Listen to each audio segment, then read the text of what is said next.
Tonight, the cost of filling up is going up. How come you're here right now? To fill up. The federal carbon tax rolls out in 4 provinces tomorrow morning. So what happens to your wallet and what happens on Parliament Hill?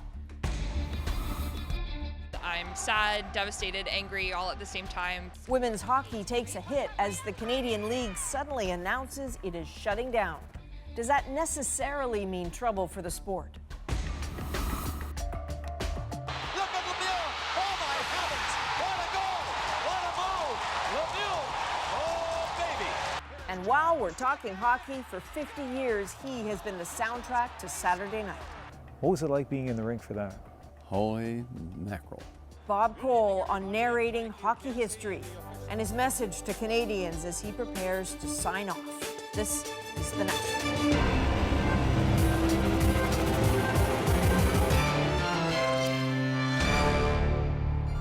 A lot of you are going to wake up tomorrow to a brand new federally imposed carbon tax, and the premiers of the provinces where that's happening are not thrilled. Ontario's calls it job killing. Saskatchewan's calls it a total disaster. They have tried to avoid it and can't. It is happening. In Ontario, Manitoba, Saskatchewan, and New Brunswick, those are the last provincial holdouts, the places that refuse to put a price on carbon. So gasoline and natural gas prices will now go up. For the opposition, the political script in reaction to this just writes itself. This is nothing but a tax grab from hard-working Canadians. This is a tax grab. In a moment, we'll take you to Ottawa for a closer look at the politics at play. First, though, Cameron McIntosh gives us a snapshot of 4 provinces bracing for the tax. More than just a Sunday drive. For many Winnipeggers, a trip to the pump was a must-do. To fill up before the carbon tax. For Debbie McDowell, 4 cents a litre adds up. I think that our government should be able to, yes, help with the environmental causes. They're very important, but I don't know if that needs to be at the cost of the taxpayers. A view shared by many in Manitoba, Ontario, Saskatchewan, and New Brunswick. 4 provinces that have all opposed federal demands to impose a tax of $20 a ton on greenhouse gases. The new tax will raise gasoline prices about 4 cents a litre, but also comes with a rebate, tax credits for individuals and families starting this spring. The theory, according to the Liberal Environment Minister, consume less, keep more of the money. We need to take action on climate change, but of course we need to do it in a way that's affordable for Canadians. But there are warnings consumers will see this in more places than just the pumps and their heating bills, as industry passes costs down.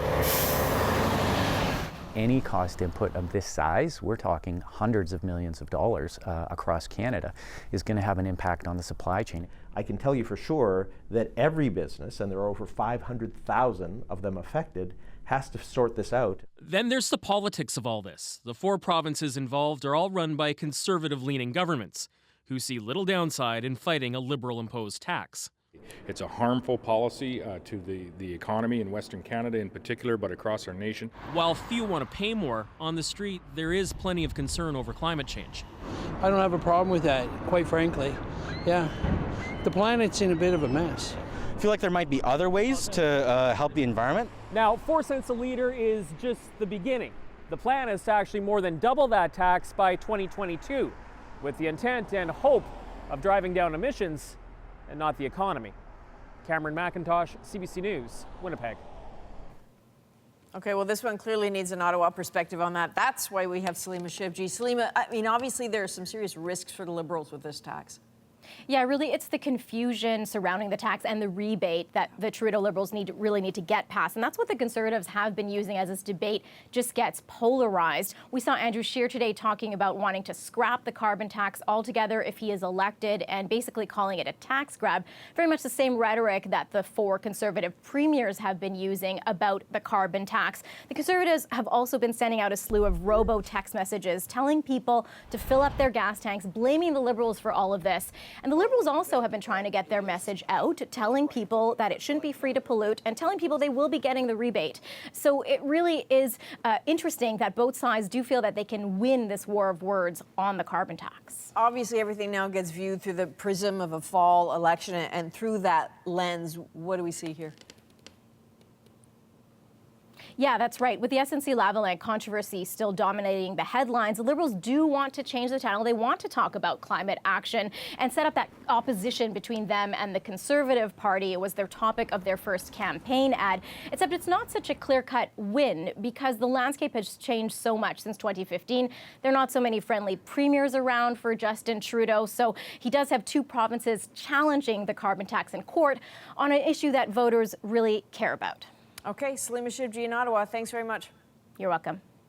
The Trudeau government will, of course, not just be fighting on the carbon tax front this week. Its caucus is facing pressure to make a decision on what to do with Jody Wilson-Raybould after her secretly recorded conversation with the former chief of the Privy Council was made public. It's been a pretty firm frame of mind about this, though, so I'm a bit worried. Bit worried about what? In the recordings, Michael Warnick pushes Trudeau's preferred policy on SNC-Lavalin and says the Prime Minister would get it done one way or another. That part of the recording just fuels claims Wilson-Raybould was under undue pressure to offer the construction giant a way out of criminal prosecution.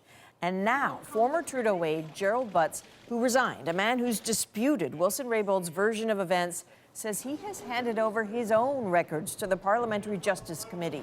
So this is going to get even thornier. Liberal caucus is expected to meet Wednesday. Some are calling for Wilson-Raybould to be kicked out of caucus. Now, the Canadian hockey world is a little bit adrift tonight, specifically women's hockey. That is because the Canadian Women's Hockey League abruptly announced today it's finished and folding on May 1st after 12 seasons. It says the hockey is excellent, but the business model just doesn't work. Players are reacting with shock, heartbreak, and some confusion. You see, the CWHL is one of two professional women's hockey leagues in North America, the only one with teams here in Canada. And in a big step for the sport, it recently started paying its athletes, but not much, not enough to live on. So what happens to women's hockey in Canada now, we wondered. Greg Ross set out for some answers. I'm sad, devastated, angry, all at the same time. Carly Campbell is one of 130 players in the Canadian Women's Hockey League who learned their fate via conference call this morning. It's kind of a shock, to be honest. It's not something that we saw coming. The Calgary Inferno are your Clarkson Cup champions. Just days after the league celebrated its most watched championship game and a season where attendance and revenues were up, the CWHL says it still wasn't enough. I think we realize that under this model, we can't advance the women's game to the degree that it deserves. What is the model and why isn't it working? I don't think we have an answer to that. I would love to be able to say that if you did the following 5 things, this model would work. The news traveled quickly through the hockey world. These teenagers in Toronto had questions of their own.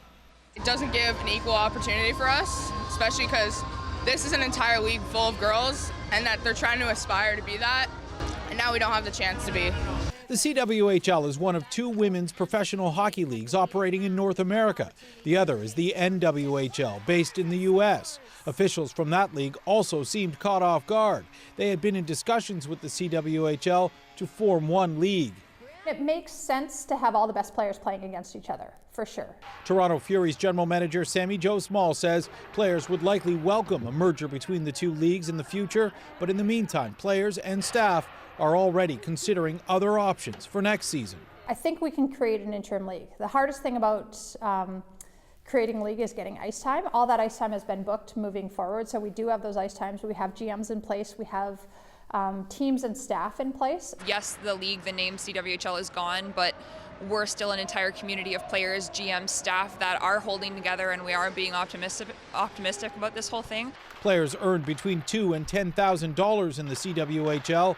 Campbell says players may have to consider playing for free. Greg Ross, CBC News, Toronto. The other professional women's hockey league in North America, the NWHL, tells its fans it's doing just fine and that it is committed to women's hockey. The NWHL is centered entirely on the U.S. It has 5 teams. They're spread out from Minnesota to Massachusetts. The CWHL had 6 teams in 3 countries, Canada, the United States, and China. So does the NWHL have its sights set on that talent? Well, its commissioner issued a statement today saying, "We will pursue all opportunities to ensure the best players in Canada have a place to play." Those conversations have started already and have quickly become a priority. So possibly this is the start of something, not just the end of something. We're keeping an eye on another development in the United States. Tonight, Donald Trump is doubling down on his vow to close the entire U.S.-Mexico border. For the thousands fleeing turmoil in Central America, this threatens to be a huge obstacle, which is perhaps the point. There's been a surge of arrests along the U.S. southern border in recent months, an estimated 100,000 this month alone. So we sent Kim Brunhuber to get a sense of the reality in one of the cities along that border, El Paso, Texas. One might think these youths were on a school trip if it weren't for the Border Patrol trucks flanking them. Their destination was less than 100 meters away, but we weren't allowed to film it. So you guys have to get out of here, this is a construction zone. You guys have to move. It was clear where they were headed, an outdoor holding facility under a bridge. Last week, the media was allowed to photograph the migrants, held behind fences and razor wire under the bridge that leads from Ciudad Juarez, Mexico to El Paso, Texas. Thank you for being here for an update on what we're seeing here at the border. The migrants were the backdrop of a press conference by the Commissioner of Customs and Border Protection. CBP is facing an unprecedented humanitarian and border security crisis all along our southwest border, and nowhere has that crisis manifested more acutely than here in El Paso. Border Patrol agents, he said, are apprehending about 570 migrants a day in El Paso, up from about 100 a day 5 months ago. This, he said, reflects a national surge this spring, which will see the highest number of apprehensions in over a decade. That's why here in El Paso, migrants were being kept in the outdoor facility for a day or two before most were released, in what officials said was a temporary measure until a $192 million processing facility is built. By no means that's a sanitary condition to keep children. Some activists, like Fernando Garcia, said the influx was no excuse for keeping the migrants in what looked like a concentration camp. It is very appalling, the fact that they are using those images to present a situation of a crisis. Those who are just 3 or 4 blocks from here, detained under the international bridge. Yesterday, Democrat Beto O'Rourke launched his presidential campaign from his hometown. Well, within booing distance, dozens of Donald Trump supporters held their own rally. Many here had little sympathy for the migrants held under the bridge. That's their fault. They came here to try and find something, right? But they're risking their lives and they're risking their children's lives. Our services are drained. The executive director of El Paso's Republican Party acknowledges what was happening in his city was the symbol of a broken immigration system. But, he says, don't blame President Trump. You have so many people in our government, the Democrat Party, that is telling them, oh yes, we're going to take care of you. Yes, we're going to keep providing for you. You get all these goodies. Just come on over and we're going to keep protecting you. We have to tell them no. Then today, with no notice, the outdoor holding facility was abruptly shut down, the crisis seemingly over as suddenly as it appeared. Border Patrol say the migrants were moved to other facilities. The only remaining sign of their presence, a few mylar blankets they slept on, flapping on the razor wire like shiny flags. Kim Brunhuber, CBC News, El Paso, Texas. Naturally, there's lots of debate in Washington over that threat to close the border. And as Ellen Morrow tells us, there could be dire consequences if Trump follows through. Tacos, tortas, burritos, quesadillas. The U.S.-Mexico border at Tijuana. Just a snapshot of how many people, how much trade, more than $2 billion that crosses between the two countries each day. And this week, it could all be stopped.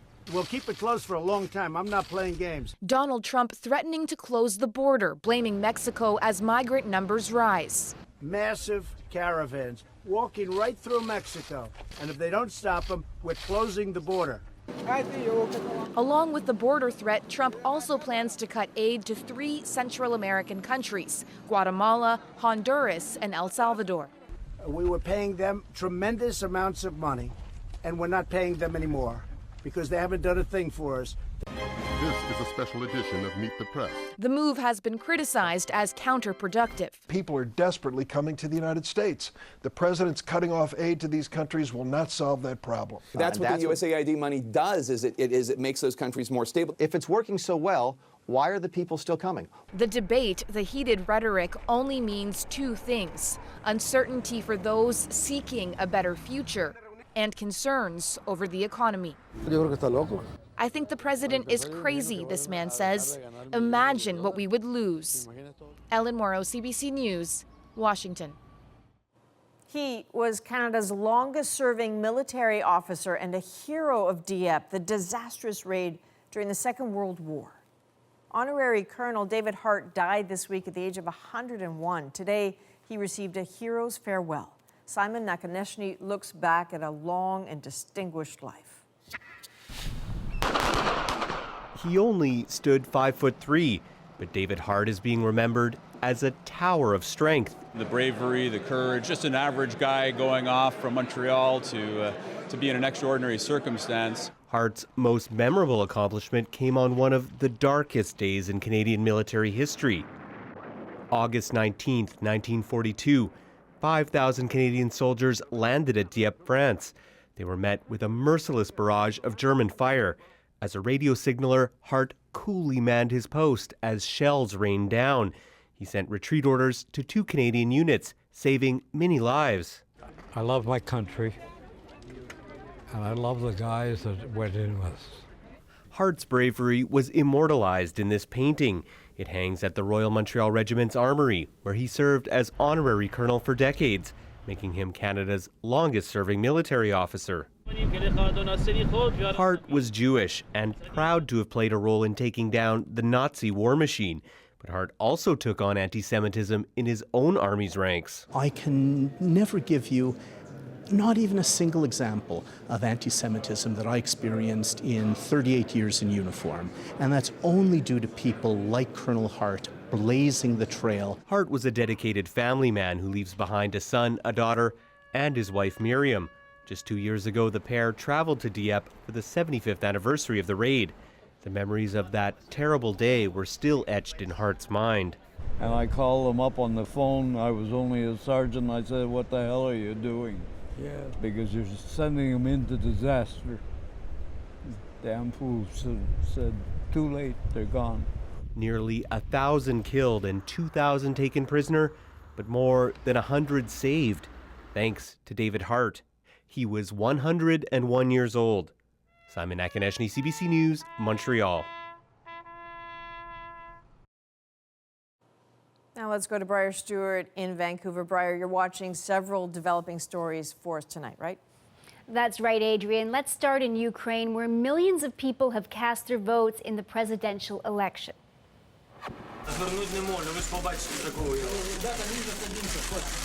A comedian and actor with no political experience appears to be ahead. Exit polls suggest Volodymyr Zelensky holds a significant lead against incumbent President Petro Poroshenko. The two frontrunners are likely to take part in a runoff election next month. And there are new developments tonight in the case of a Canadian woman missing in West Africa. Human Rights Watch says it believes Edith Blay of Quebec was kidnapped and is being held in Mali. She was traveling with an Italian friend in Burkina Faso when they disappeared in December. There's no word on their condition. And a Via Rail passenger train traveling from Windsor to Toronto collided with a vehicle today near Chatham, Kent. One person was critically injured, but no passengers were hurt. Okay, thanks, Briar. Ahead tonight, what's behind a slowdown in one of Canada's hottest real estate markets? And later, from ship to shore, the business of turning Navy vessels into valuable scrap. Plus, he shoots, he scores every time he's behind a mic. Now the legendary Bob Cole is about to call his last game. What's it like for you when you walk in here game day? You get goosebumps. I do anyway. You still do? Yeah, I still do. He sits down with a lucky Ian. Great.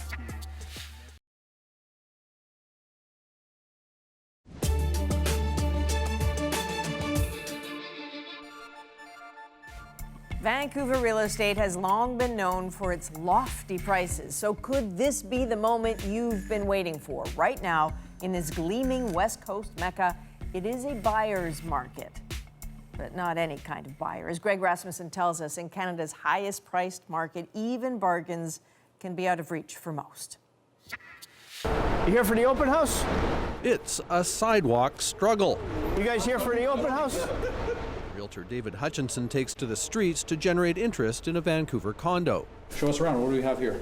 563 square feet. The new reality in Vancouver real estate is that prices are down. So are the number of sales. 2 years ago, this same unit would have been $80,000 more, and there would have been a lineup to buy it. You didn't have to do too much. You put your signs out, you put it on the MLS, and you open the door and let the buyers in and present the offers to the seller, and you feel like a hero.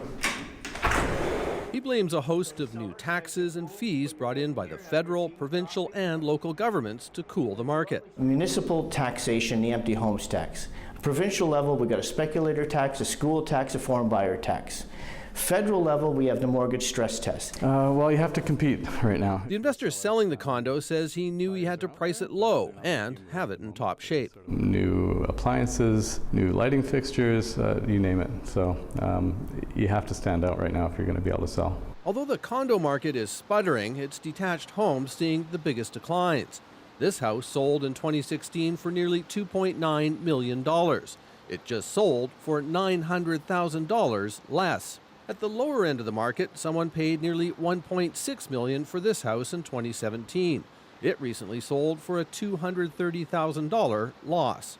So how big a difference does it make to you that a $3 million house is now a $2 million house?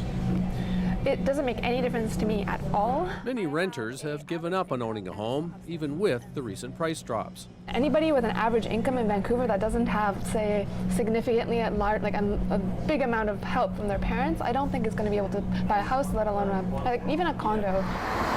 So even with recent price drops, there's still a huge gap between the average paycheck and what it costs to enter the market. You come for the open? You here for the open house? No? The result? Buyers and sellers in a springtime standoff, with realtors left waiting. Greg Rasmussen, CBC News, Vancouver. That decline in Vancouver's housing prices appears to be part of a global trend, hitting wealthy owners in some of the world's most expensive neighborhoods. The Economist surveyed various cities around the world. They looked at the top 10% of each city by value, or what The Economist calls the prime market.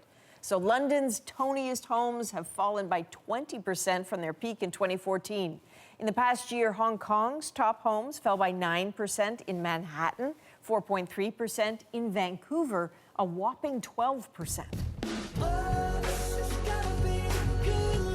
So take this, for example. When Michael Bublé sold his West Vancouver home in February, he was asking nearly $7 million. It sold for over $5 million, and yes, that's more than he paid for it in 2007.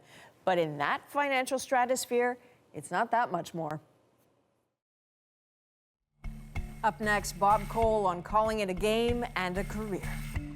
I got to talk to you about player experiences. When you think of all the players you've dealt with over the years, tell me what comes to mind as a great interaction or a friendship you've developed.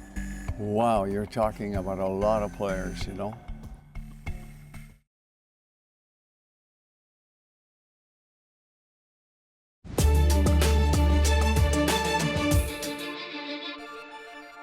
Ladies and gentlemen, tonight we are in the presence of greatness. He is a true hockey legend, and tonight he is calling his final game in Winnipeg. That was last night's home game, the Winnipeg Jets paying tribute to Bob Cole, who has been calling NHL games for a half-century. Now, Cole's long career is coming to a close. He's retiring. So with that in mind, Ian leapt at the chance to meet this broadcast legend and bring you his story tonight. Waiting, he's open. Gilmore, and he's won it. Carrillo scores! Can you believe it? That voice. In front of the goal, 2 shots, they score! Familiar to so many Canadians as the soundtrack of Saturday night. Look at this Cavalier. Oh my goodness! Here comes a shot. Score! How about Good evening, everybody. And Bob Cole has been behind the mic for many of hockey's grandest moments. How you doing? Calling play-by-play on Hockey Night in Canada for half a century. Recently, Hockey Night announced this would be his final season in the broadcast booth, leading to tributes from a number of NHL teams. Well. Ottawa, pretty classy. Thank you very much. There will be even more accolades when Cole calls his final Hockey Night game on April 6th, when the Leafs face the Habs. So where's your favorite place to watch a hockey game from? Broadcast? I met with Bob Cole in Montreal to talk about his incredible broadcasting career and his impact on hockey. What's it like for you when you walk in here game day? You get goosebumps. I do anyway. You still do? Yeah, I still do.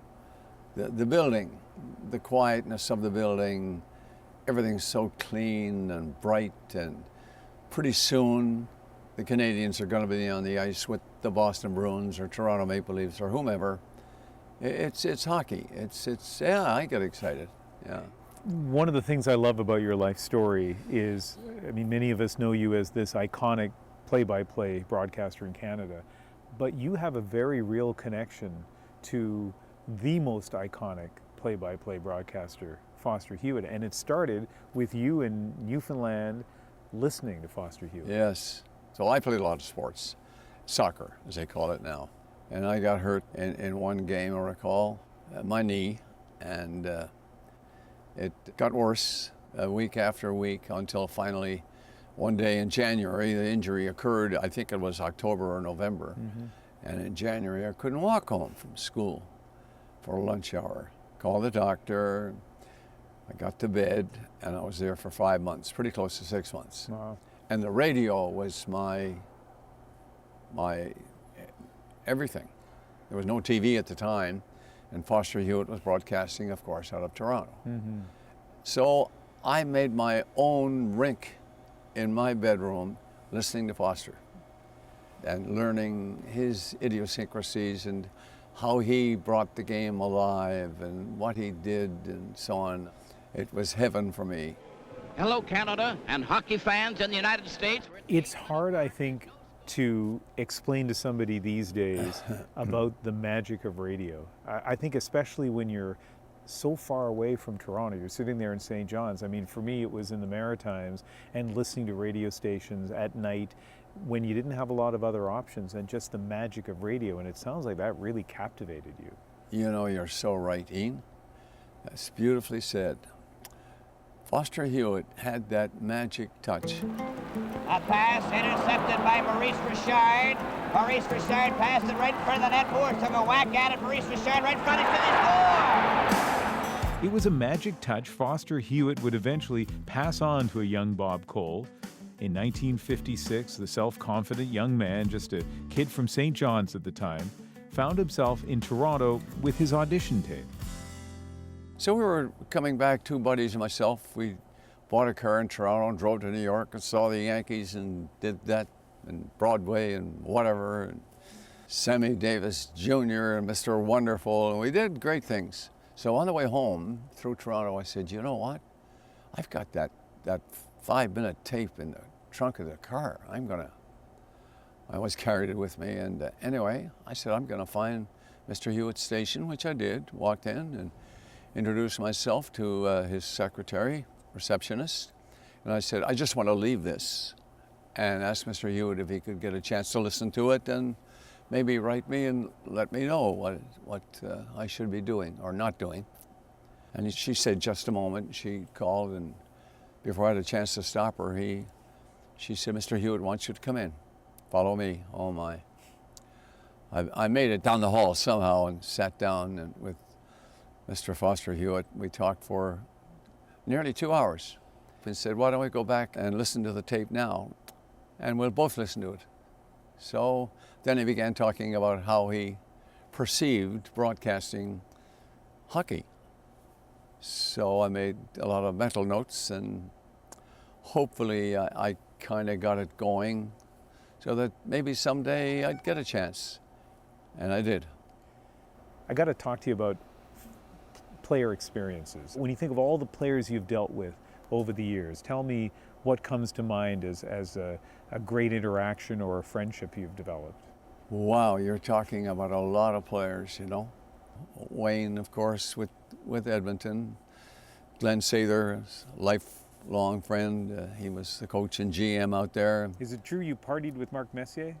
Oh, well, Mark, yeah, after what year was that? 87, Philadelphia, 7 games. As the countdown starts, Oilers win the Stanley Cup 87. Wayne, my boy. Messier wants a shot at it now. They won the cup, and we were leaving after the game, and Mark Messier, we had an after-game party, and Mark said, "Where are you going, Bob?" I said, "I'm getting to the hotel, and you know, it's been a long series, and some blah, blah, blah, and heading home tomorrow." "No, you're not. You're coming downtown. We got a place downtown. You're coming with us." So when Mark Messier says, "You're coming with us, you're coming with us." So we went downtown, and I got a chance to be with the guys when they won the Cup in '87. They were a great family group.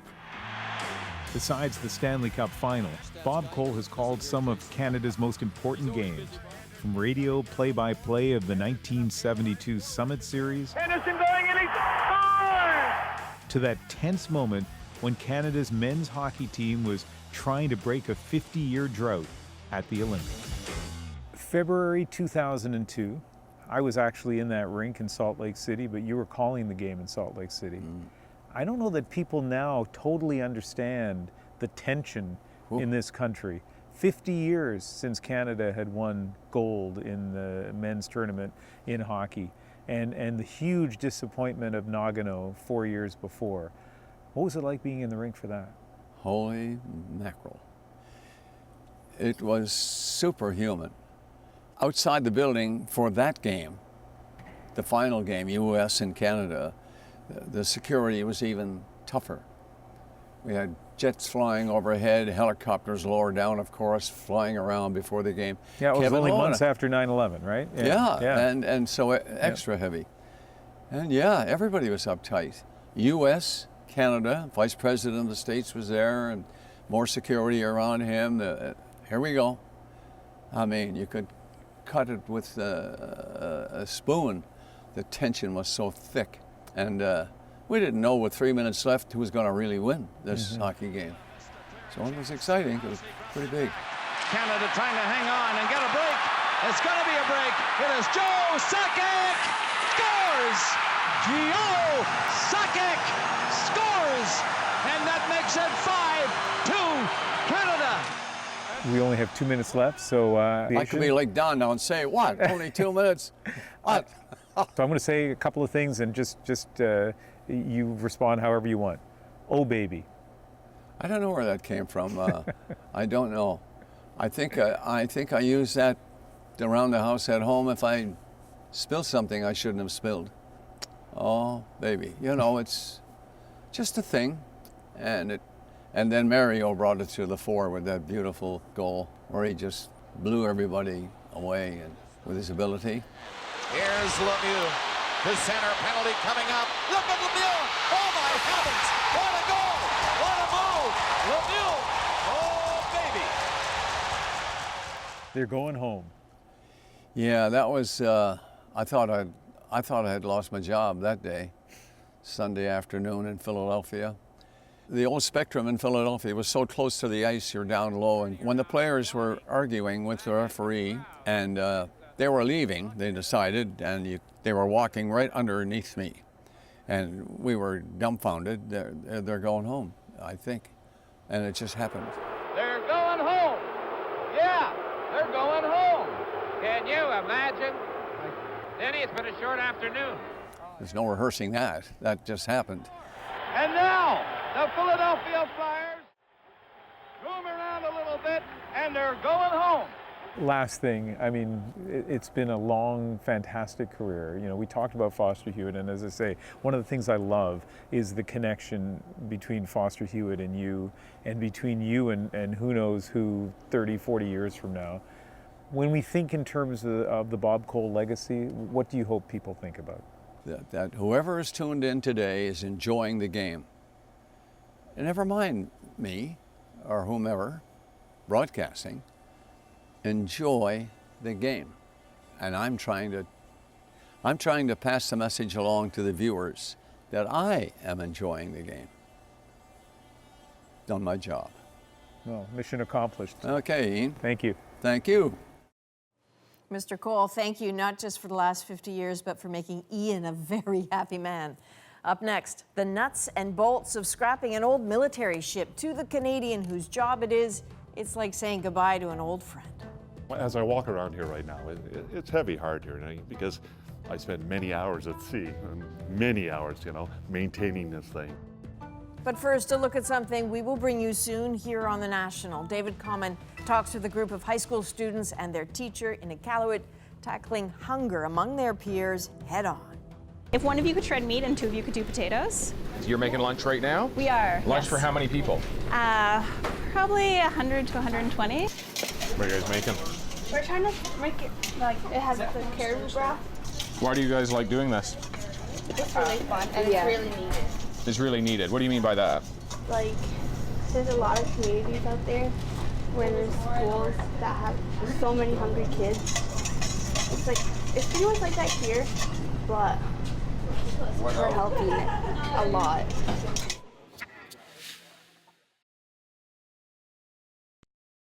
This is CBC News. What makes it news to you? Is it something that tugs at your heart? The Constitution is now home. Or opens your eyes? The Berlin Wall is coming down. If the story matters to you, your community, fires burning across the province, or the entire world, we're gonna build a wall. You can always turn to us.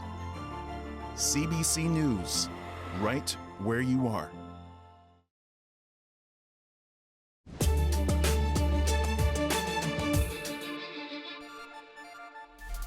Here's some stories we'll be watching this week on The National. Actors Lori Loughlin and Felicity Huffman are due in a Boston court on Wednesday. They are charged with participating in a fraud scheme to get their children into elite U.S. universities like Stanford and Yale. 286. The noes to the left, 344. So the noes have it, the noes have it. Unlock. And tomorrow, British MPs will try again to find consensus on a Brexit deal. So far, they have not backed any of the 8 options that were put before them. The Prime Minister has until April the 12th to seek a longer extension to avoid leaving the EU without a deal.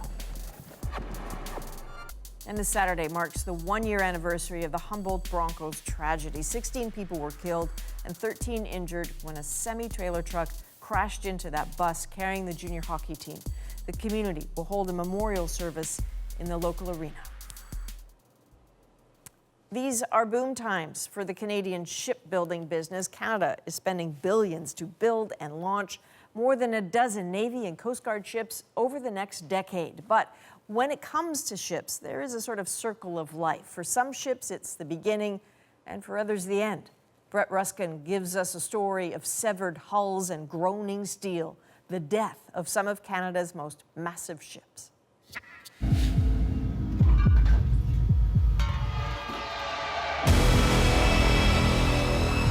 If Navy ships had nightmares, they might look something like this.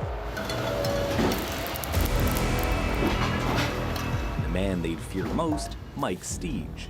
Now, some people are going to say, oh, you're the Grim Reaper of the Navy right now, getting rid of these vessels.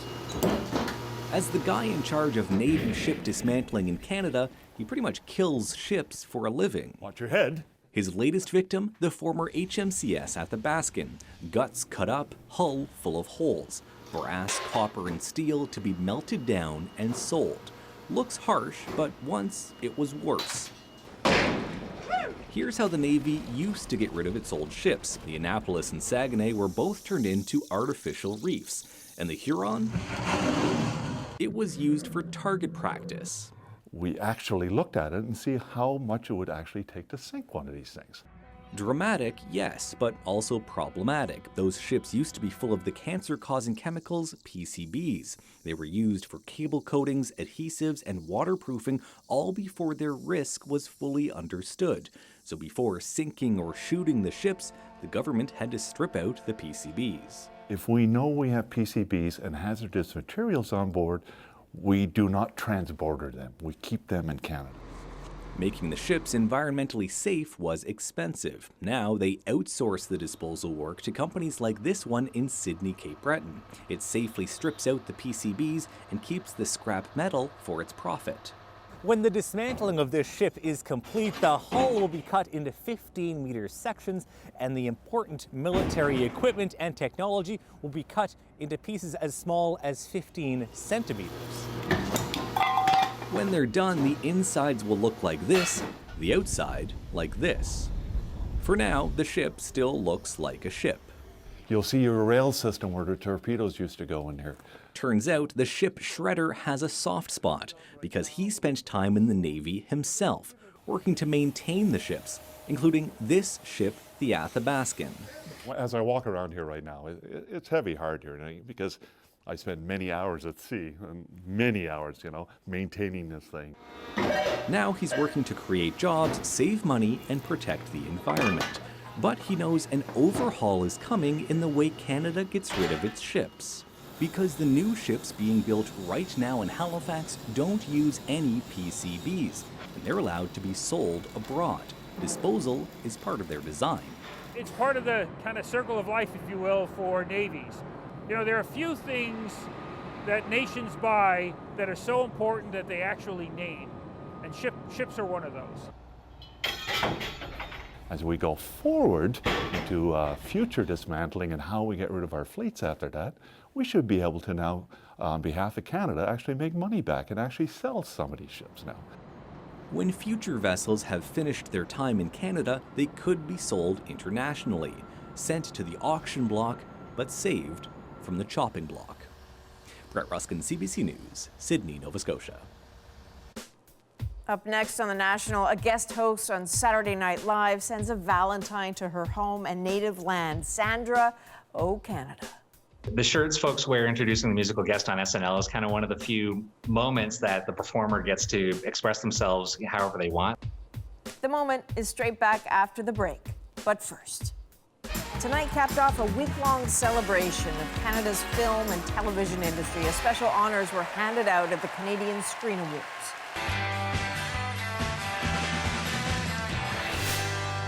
Thank God that's finally over. The kids in the hall were given the Icon Award for their groundbreaking CBC series, which played for 5 years on this network and HBO. Thank you, Canada, and this is a great honor. Thank you, Academy. We hope to continue to be of service to you all in the future. Good night. Actor Stephan James won the inaugural Radius Award for his roles in high-impact U.S. movies. I want to dedicate this award to young black boys and girls across this country. I want to tell you that your craziest dreams, your wildest imaginations are all possible, no matter where you are, no matter where you come from. Scarborough to the world.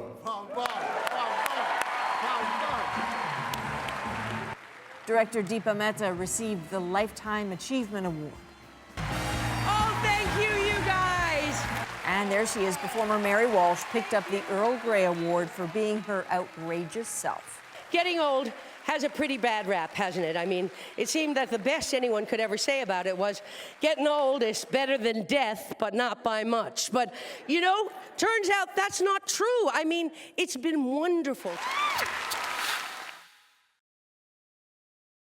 So we've seen 3 great businesses. What are you thinking? This place looks like a lot of work, but a lot of potential. It's going to really cut into family time. I could see myself actually there. We got to think, are we ready to do it? Under New Management, Friday at 8:30 on CBC.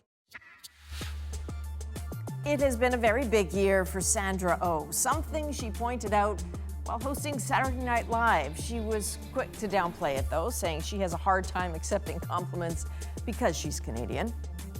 That seemed a bit of a theme for her, being Canadian. She found ways to slide that in through the night And before appearing on SNL, she released a Twitter video shout-out to her start doing improv in Ottawa. So we reached out to a former president of the Canadian Improv Games to find out what that kind of nod from a star like Sandra Oh means to him and the community. And that's our moment of the day. Before all the craziness begins, I just wanted to give a quick shout out to the Canadian Improv Games. My sister sent me the link because she was so excited about it. She and I both improvised together here in Ottawa. As a performer, sometimes you try to be a little too cool for like celebrity culture and shout outs, but yet it was pretty exciting to get so specific a shout out from Sandra Oh right before SNL. So to see that CanCon represented, in her apparel. The shirts folks wear introducing the musical guest on SNL is kind of one of the few moments that the performer gets to express themselves. Once again, Tame Impala. And she shouts out Canada in her opening monologue too. She recognized that Ottawa played a part in her development, and I think that again is kind of inspiring. To everyone I did improv with in Ottawa from '86 to '90, I know one of the reasons why I'm here is because I played with all you guys. So wearing that CBC logo during the monologue, excellent shout out. Thank you very much. You heard there that she talked about how bad she is accepting compliments, but then she added that she's getting better at it because she just got her American citizenship. And she said she's pretty sure her parents did not see it because SNL is too late for them, but the National airs earlier, so there you go. It all works out. They're seeing this now. That is the National for March 31st. Good night.